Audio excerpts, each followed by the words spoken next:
पूर्ण मोक्ष मार्ग में कबीर परमात्मा स्वयं ही सतगुरु का चोला धारण करके आते हैं, प्रकट होते हैं। और इसी बात की हमारी परीक्षा होगी त्रिकुटी पे। और इसीलिए गुरुदेव भगवान बार बार अपने सत्संगों में कहते हैं कि बच्चों, यदि आपने भक्ति पे सफल होना है तो मान लो गुरुजी भगवान, आपने अपने गुरु को ही परमात्मा मानकर भक्ति करनी पड़ेगी। ये अभ्यास आपने करना पड़ेगा, अन्यथा त्रिकुटी पे आप जी फेल हो जाओगे।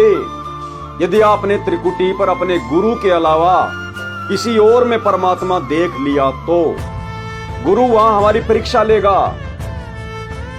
सतगुरु रामपाल जी स्वयं ही एक दूसरा रूप बना लेंगे, ये दाढ़ी मूछ वाला।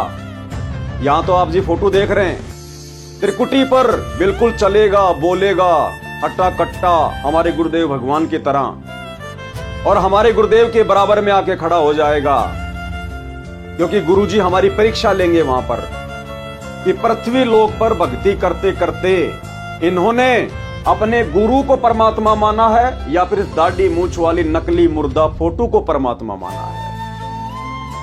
ये हमारी परीक्षा होगी वहां पर।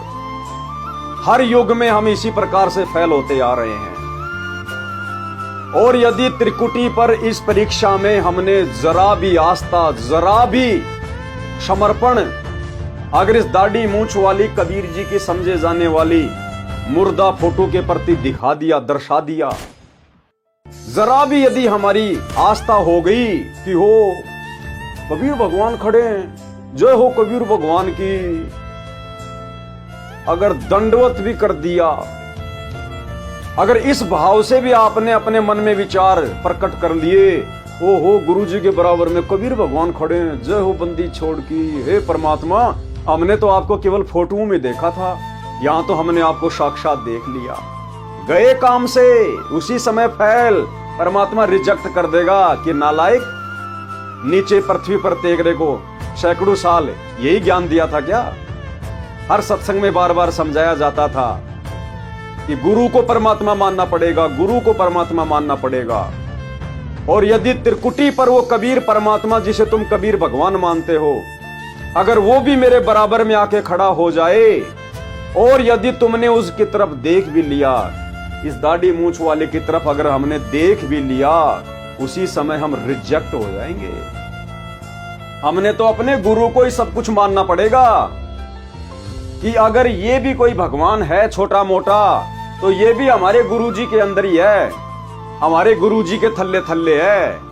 हमारे गुरु के अलावा और कोई परमेश्वर, कोई भगवान, कोई अल्लाह, कोई रब, कोई गॉड, कोई वाई गुरु नहीं है। चाहे कोई कितने रूप बना के क्यों ना खड़े हो जाएं, हमारी परीक्षा के लिए गुरुदेव भगवान चाहे किसी का रूप बना के बराबर में क्यों ना खड़ा कर दे, हमने उस तरफ झांकना भी नहीं है, देखना भी नहीं है। अगर देख भी लिया, उसी समय रिजेक्ट हो जाएंगे।